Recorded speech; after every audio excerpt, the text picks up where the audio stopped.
여러분, 기도 제목 있죠? 기도 제목. 대부분의 기도 제목, 또 내가 소원하는 바는요, 어떤 환경, 상황이 될 수도 있습니다. 뭐 돈, 아니면 진급, 아니면은 어떤 일이 좀 잘 풀리는 거 될 수도 있지만, 가장 많은 기도 제목이 뭘까요? 가장 많이 하는 기도 제목 결국 누구에 대한 거예요? 사람에 대한 겁니다. 사람. 예, 사람. 특히 가족. 함께하는 사람, 아니면 직장 속에서 나를 힘들게 하는 사람, 뭐 이런 사람들을 놓고 기도하죠. 함께하는 사람들, 또 교회 안에 있는 공동체원들을 위해서도 기도하고요.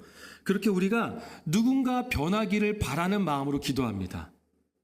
배우자나 남편이나 아내나 또는 자녀 또는 부모, 아니면 직장 동료, 함께하는 사람, 만나는 사람들, 이런 사람들이 변화되기를 기대하는 마음 가운데 기도를 합니다. 착한 사람이 되기를, 또는 제발 올해는 좀 술 좀 끊게 해주세요 라고 기도도 하고요. 도박 안 하기를, 교양 있는 모습으로 또는 신앙이 자라거나 함께 교회에 나올 수 있도록 그렇게 기도를 합니다. 그래서 현재의 모습이 아니라 현재의 모습에서 변화된 모습으로 되기를 기도한다라는 거죠. 근데 그게 하루아침에 되지 않습니다. 이전에 기도했던 게 지금도 기도하고 있잖아요. 어쩌면 5년, 아니 10년, 20년 전부터 기도했던 기도 제목을 아직도 기도하고 있습니다. 그 사람이 변하지 않아서. 참으면서 인내하면서 기도합니다. 물론 성경에는 말씀합니다. 참는 자에게 복이 있나니 라고 하면서 무엇을 얻게 된다고 하죠? 생명의 면류관을 얻게 될 것이라고 합니다. 그래서 참는 자는 복이 있다라고 생각하는데, 이 말씀을 자세히 보면요, 아무거나 참는 게 아닙니다. 시험을 참는 자는 복이 있나니예요. 시험을 참는 자. 어쨌든 무조건 참으면 복 받는 게 아니라 어떻게 될까요? 병 걸립니다. 무조건 참으면 병 걸려요. 그만큼 병이 걸릴 정도로 기도하고 있습니다. 왜요? 사람이 안 바뀌거든요. 정말 변하지 않습니다. 계속해서 기도 제목입니다. 그런 말이 있죠. 사람은 고쳐 쓰는 게 아니다. 사람은 고쳐 쓰는 게 아니다. 라는 말이 있을 정도로 사람은 쉽게 변하지 않습니다. 정말 쉽게 변하지 않습니다. 또는 강한 의지를 갖고 변화된 것 같이 보여도 또 조금 지나면 어때요? 이전의 모습으로 또 돌아가 있습니다. 그게 바로 사람이에요, 사람. 오늘 말씀에 나오는 요나도 그렇습니다. 오늘 마지막으로 요나서를 함께 나누려고 하는데요. 이 요나도 그러합니다. 많은 예언자, 많은 선지자들이 이스라엘 사람들에게 하나님의 심판을 선포했습니다. 그래서 뭐라는 거예요, 결국? 선지자들이 말하는 건 여호와께로 돌아가자, 하나님께로 돌아가야 된다라는 것을 외쳤습니다. 하지만 그 누구도 여호와께로 돌아가게 하지는 못했습니다. 그런데 누구만 해냈을까요? 누구만 해냈어요? 바로 오늘 본문에 나오는 요나만 해냈습니다. 그것도 이스라엘 사람들이 아니라 이방인들 가운데서 해냈습니다. 그런데 요나의 반응은 전혀 뜻밖입니다. 니느웨 백성들이 회개했죠. 그들이 변했습니다. 그런데 요나는 변한 것 같았지만 여전히 변하지 않았습니다. 4장 1절에서 요나의 상태를 말하는데요. 우리 같이 4장 1절 말씀, 4장 1절만 먼저 함께 읽겠습니다. 요나가 매우 싫어하고 성내며. 요나가 매우 싫어하고 성을 낸다고 합니다. 이 말씀을 직역, 그러니까 원어를 그대로 말하자면 이런 의미예요. 원어의 의미는 이렇습니다. 그것이 요나에게는 악했다. 큰 악이었다. 성경의 원어의 의미는 이렇습니다. 그것이 요나에게는 악했다. 큰 악이었다. 아니, 도대체 그것이 무엇이길래 요나에게 악이었을까? 그것도 그냥 악도 아니고 어떤 악? 큰 악이었을까? 그럼 바로 앞구절인 3장 10절 말씀을 읽어보면 알겠죠. 우리 3장 10절 말씀, 그것이 무엇인지 함께 읽어보겠습니다. 하나님이 그들이 행한 것 곧 그 악한 길에서 돌이켜 떠난 것을 보시고 하나님이 뜻을 돌이키사 그들에게 내리리라고 말씀하신 재앙을 내리지 아니하시니라. 니느웨 백성들이 회개합니다. 왕까지 회개합니다. 그래 니느웨에 있는 가축들까지 동원해서 회개를 합니다. 이를 보신 하나님께서 뜻을 바꾸셔서 내리려고 하셨던 재앙을 내리지 않으십니다. 좋은 거예요? 나쁜 거예요? 하나님의 심판이 임하지 않았어요. 그들에게 구원이 임했다라는 거예요. 좋은 거예요? 나쁜 거예요? 좋은 거죠. 그런데 이 말씀이 끝나고 나서 4장 1절은 이렇게 시작이 되는 거예요. 그것이 요나에게는 악이었다. 큰 악이었다. 하나님이 뜻을 돌이켜 니느웨를 구원하신 것이 요나에게는 악이었습니다. 그것도 아주 큰 악이었습니다. 그런 관점에서 본다면 여러분 생각해 보세요. 니느웨 사람들의 회개보다 요나 한 사람의 회개가 더 힘들어 보입니다. 니느웨의 12만여 명이라는 그 사람들의 회개보다 요나 한 사람의 회개가 더 힘들어 보입니다. 다시스로 도망갔던 불순종도 그렇지만 순종하는 모습으로 갔던 니느웨에서의 사역도 온전한 순종이 아니었죠. 니느웨는 3일 동안 걸어야 할 정도로 큰 성읍이었습니다. 큰 도시였어요. 그런데 그가 딱 하루만 전하잖아요. 40일 뒤에 니느웨가 멸망할 것입니다. 라고 딱 하루만 전합니다. 어떻게 보면 불순종보다 못한 순종입니다. 여러분 생각해 보세요. 요나에게 어떤 일이 있었죠? 바다에 빠졌을 때 어디에 들어가요? 물고기 뱃속으로 들어갑니다. 3일 동안 그는 간절히 기도했습니다. 그렇게 3일 동안 간절히 기도했음에도 불구하고 요나는 변하지 않았습니다. 여러분 그의 마지막 기도 고백이 무엇인지 아십니까? 그가 마지막으로 기도했던 것, 물고기 뱃속에서 마지막으로 기도했던 고백은 구원은 여호와께 속하였나이다 라는 고백이에요. 구원은 여호와께 속하였나이다.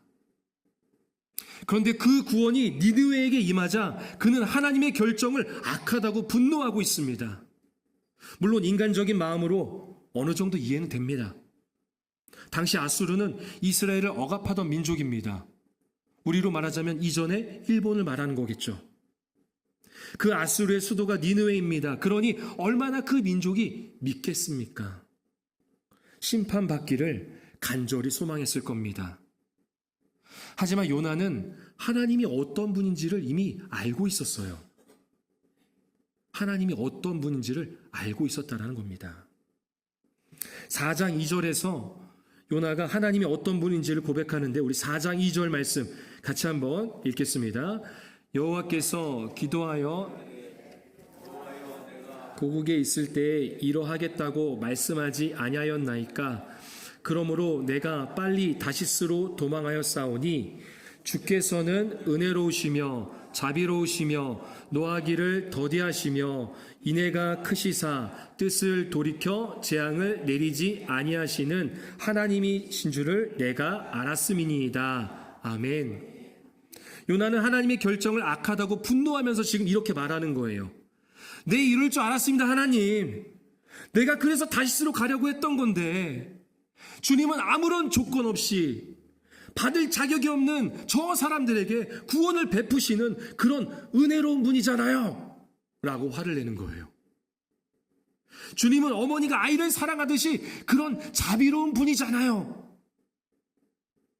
화를 잘 안 내시는 다정한 분이시고 당신이 약속한 언약을 반드시 지키시는 인애로운 분이시잖아요. 죄인이 회개만 하면 당신의 계획과 선포했던 그 재앙마저도 거두시는 분이잖아요. 내 이럴 줄 알았다니까요. 그래서 내가 도망가려고 했던 건데 라고 지금 화를 내고 있는 것입니다. 내용을 보면 맞습니다.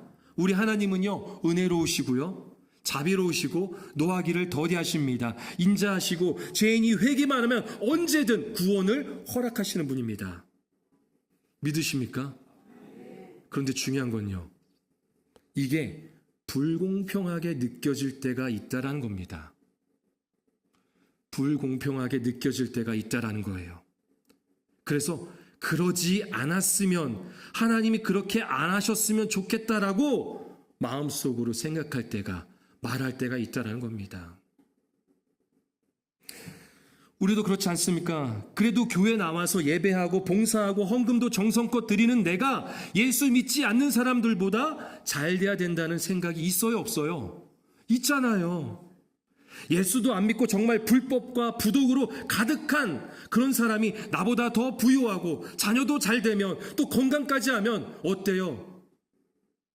어때요? 배 아프잖아요. 배 아프잖아요.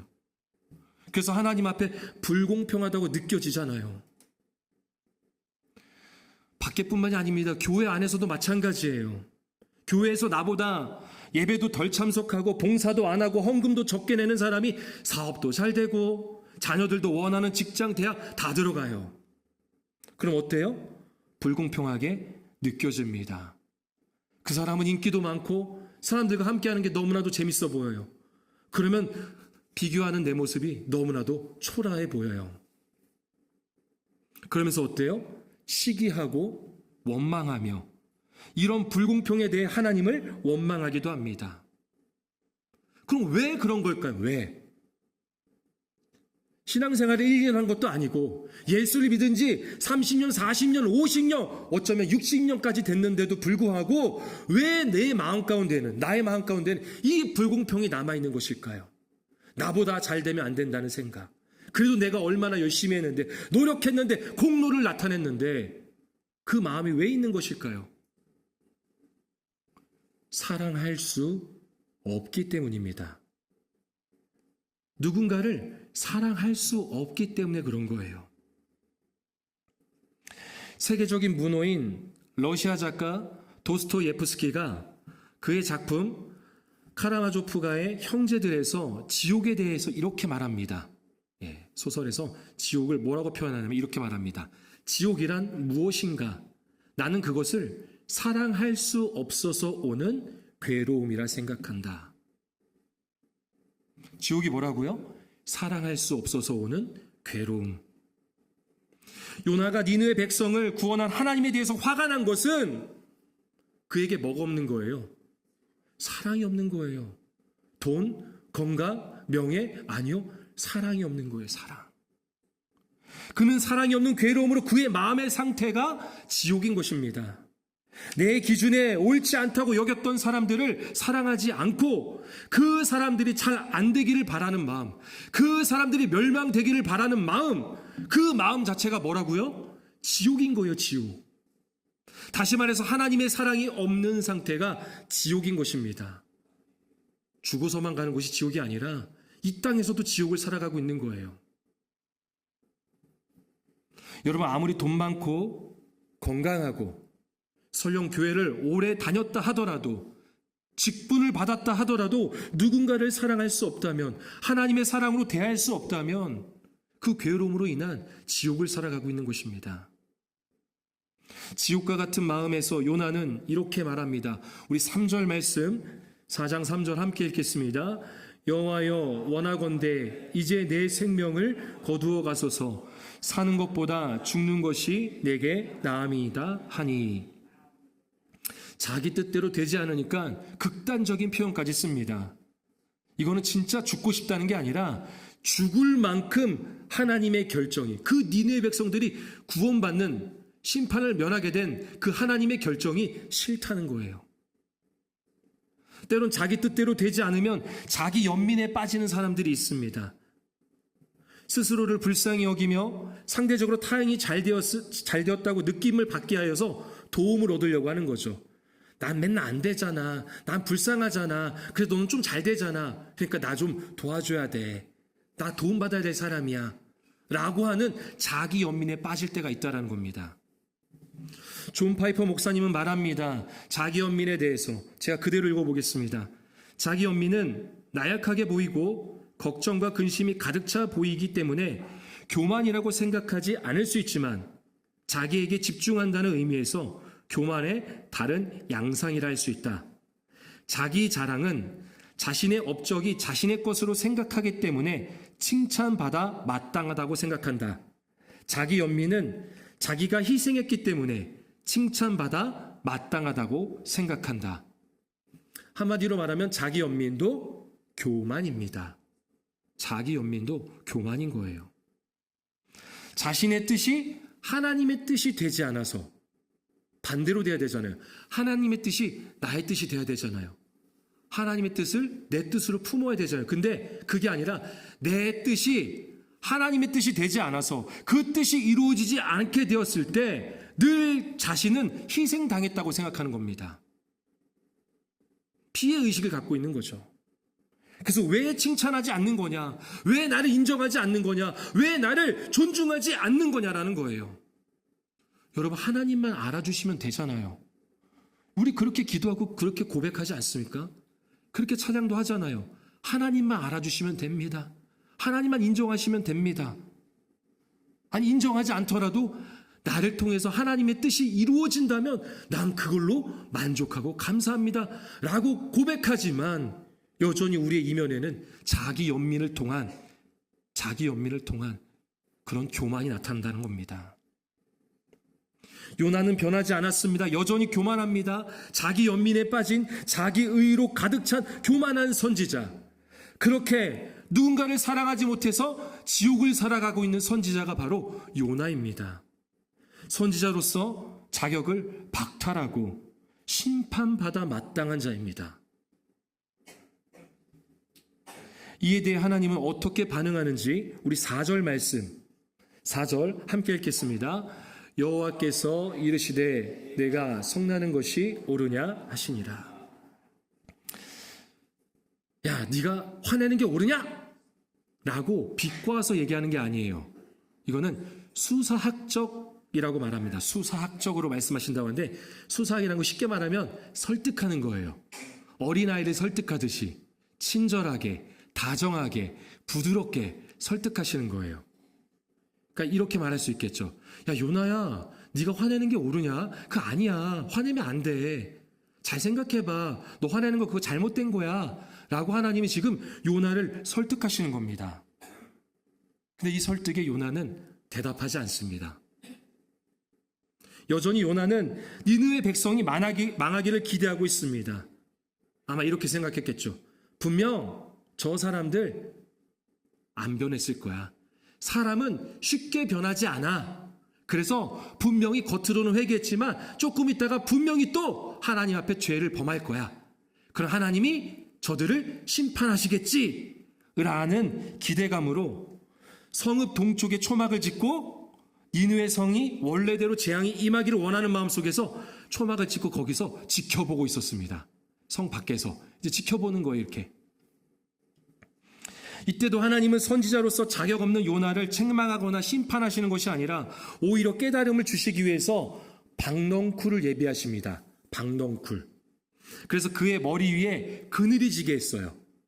그가 초막을 지었잖아요. 요나가.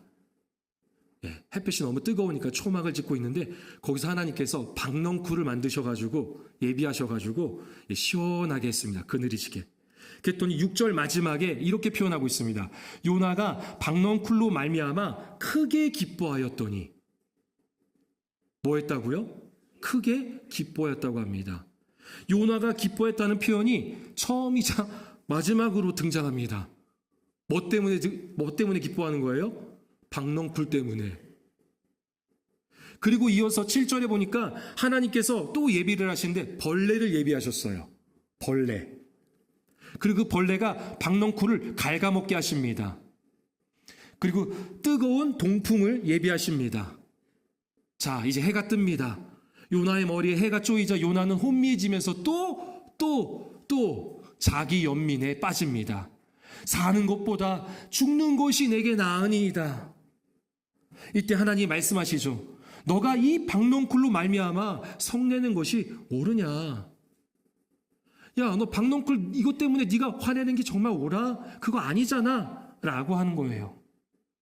하나님은 요나가 화내는 것이 옳지 않다고 그것을 깨닫기를 원하십니다.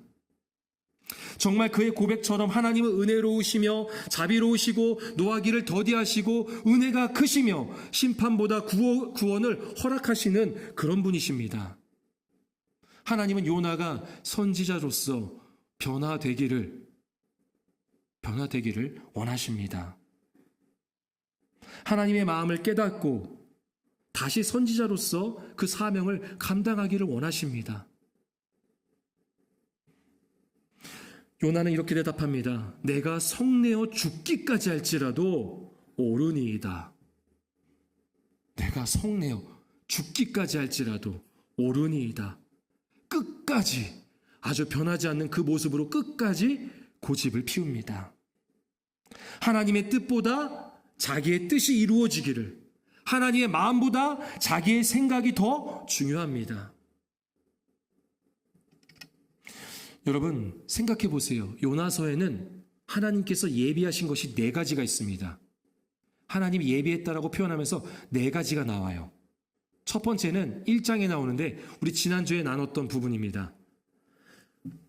배에서 요나를 던져서 바다에 빠지게 하죠. 그랬을 때 하나님이 뭘 예비해 두셨죠? 그냥 물고기가 아니죠. 큰 물고기를 예비하셨습니다. 그리고 4장에 와서는 3가지가 나옵니다. 조금 전에도 말씀드렸다시피 뭐예요? 처음에는 그가 크게 기뻐했던 박넝쿨, 그리고 그것을 갉아먹는 벌레를 예비하시고, 그리고 뜨거운 동풍을 예비하셨습니다. 이 4가지를 예비하십니다. 그런데 중요한 것은 이 모든 게, 이 4가지 모든 게 다 누구에게 초점이 맞춰져 있나요? 누구예요? 한 사람, 바로 요나입니다. 요나. 그가 자신의 의를 버리고 하나님의 마음을 품는 선지자가 되기를 원하시는 겁니다. 요나를 사랑하시기에 하나님의 마음을 품는 진정한 선지자로서 훈련시켜 가십니다. 더 많은 생명을 사랑하고 살리는 것이 하나님의 마음이며 이 마음이 요나에게 있기를 원하십니다. 인간적인 마음 같아서는 어때야 돼요? 그냥 해고시켜야죠. 이게 무슨 선지자야. 내 말도 순종도 안 하는데, 여전히 화만 내고 있는데, 내가 이렇게까지 했는데 깨닫지 못한다고? 넌 자격 박탈이야. 너는 선지자로서 자격이 없어. 너보다 순종할 사람들 깔리고 깔렸어. 라고 해야 되는데 하나님은 그렇게 하지 않으세요. 하나님은 한 사람, 요나를 사랑하십니다. 그를 통해 하나님의 마음이 품어지고 또 전달되기를 원하십니다. 여러분, 요나의 시그니처가 뭐예요? 화면에 나오는 바로 큰 물고기입니다. 물고기 뱃속에 있는 요나죠. 요나는 3일 동안 물고기 뱃속에 있었습니다. 그는 죽을 수밖에 없던 인생인데 하나님이 그를 구원하셨고 다시 살리시어 사명을 회복시켜 주셨습니다. 그런 의미에서 구원받은 자에게는 변화가 일어날 수밖에 없습니다. 바로 내 삶의 목적이 하나님 중심으로 바뀌는 것입니다. 이전까지는 세상이 정해주는 목적에 따라 살아갔습니다. 여기서는 돈 많이 벌어야 돼. 지금 한창 벌지 않으면 안 돼. 힘들어. 노후가 잘 준비되지 못할 거야. 그 나이쯤 되면은 이 정도 집은 장만해 놔야 돼. 이런 대학 나오지 않으면 안 돼. 사람들도 이런 사람 만나야 돼. 야, 요게 요새 대세라고 하더라. 이거 안 따르면 안 돼. 뒤처지는 사람 돼. 세상이 정해지는 기준이 내 삶의 목적이었습니다. 그러나 하나님이 나를 창조하셨고 나를 구원하셨음을 믿는다면 영원한 목적이 생기는 거예요. 내 마음대로 내 삶의 목표를 정할 수가 없습니다. 하나님 중심의 목적에 따라 내 삶의 방향성을 새롭게 설정해야 하는 것이죠. 현대 시대를 분석하는 연구자들 중에 우리가 사는 시대를요, 정의주의 시대라고 말합니다. 정의주의 시대. 좀 더 쉽게 말하면 감정주의 시대라는 거예요. 감정주의 시대. 사람은 모두 삶을 살아갈 기준을 필요로 합니다. 그냥 마음대로 살아가는 사람은 없어요. 다 뭔가의 기준이 있어요. 다 기준이 있어요. 근데 예전에는 그것이 하나님이었습니다. 하나님. 더 쉽게 말하면 신이었어요. 신. 그래서 하나님을 믿는 사람들은 어때요? 안 돼, 안 돼. 하나님 그거 싫어하셔. 그렇게 하면 안 돼. 야, 그거 하나님이 원하시는 거지. 그래, 우리 함께 하자. 이렇게 했어요. 하나님을 믿지 않는 사람들도 신에 대한 존재를 인정하기 때문에 어떻게 말했어요? 야, 하늘에서 천벌이 내려. 하늘이 노하셔. 이런 표현을 썼어요. 그런데 인간의 이성과 지성과 감성이 강조되는 시대를 거듭하면서 도덕의 기준에 하나님이 사라졌습니다. 신이 사라졌어요. 그리고 새로운 기준이 생겼습니다. 그것이 바로 감정입니다. 감정. 그래서 옳고 그르냐가 중요한 게 아니라 좋냐 싫으냐가 더 중요해진 거예요. 이게 기준이 된 거예요. 왜 그 행동을 해야 하는가에 있어서 옳아서가 아니라 내가 기분이 좋아서 한다라는 거죠. 왜 그 행동을 하지 않는가에 대해서도 옳지 않아서가 아니라 내가 하기 싫어서 안 하는 겁니다. 많은 사람들이 내가 생각하기에 기분이 좋고 하고 싶은 일만 하면서 산다라는 겁니다. 그러다 보니 누군가에게 그거 틀린 거야. 그렇게 하면 안 돼. 그렇게 신앙생활하면 안 돼. 하나님 그거 싫어하셔. 기도할 때 같이 우리 좀 바꿔보자. 새롭게 해보자. 라고 하는 근거가 없어진 거예요. 왜요? 내가 싫으니까. 내가 좋은 건 내가 해야 되고 싫은 건 안 해야 되니까. 그것이 기준이 됐다라는 겁니다. 내가 보기에 좋으면 하고 좋지 않으면 하지 않게 된 거죠. 하지만 우리의 삶에는 목적이 있습니다. 분명한 하나님의 부르심과 목적이 있습니다. 그리고 그 목적에서 벗어날 때 우리의 삶은 부서집니다. 환경과 여건에 관계없이 부서진 삶을 살아갑니다. 목적대로 살지 않으면 부서질 수밖에 없습니다. 하나님 우리가 부서지지 않게 하기 위해 우리에게 말씀을 주십니다. 또 하나님 아버지의 마음을 깨닫게 하십니다. 그런데 우리는 스스로 부서지지 않기 위해서 세상이 정해준 그 목적이나 기준을 그리고 자신의 뜻을 이루기 위해서 그렇게 자기 연민에 빠질 때가 있다라는 겁니다. 스스로를 위로하고 타인의 불행을 위안 삼기도 하죠. 하지만 이것은 스스로의 삶을 더 부수는 셈이 됩니다. 내가 하나님으로 인해 구원받았고 하나님으로부터 부르심을 받은 존재임을 인정할 때 삶의 목적은 하나님 중심으로 바뀝니다. 그럴 때 우리는 진짜 행복을 누릴 수가 있는 거예요. 영원한 기쁨을 누릴 수가 있는 것입니다. 이 땅에서도 말입니다.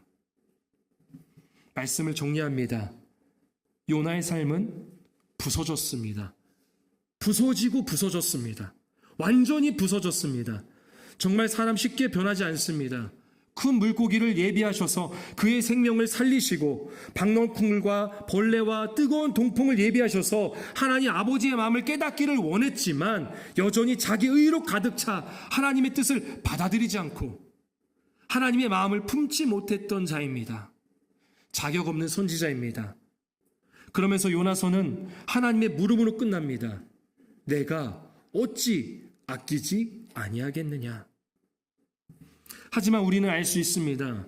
그가 부서지고 부서졌지만 다시 회복했다는 것을 말입니다. 왜요?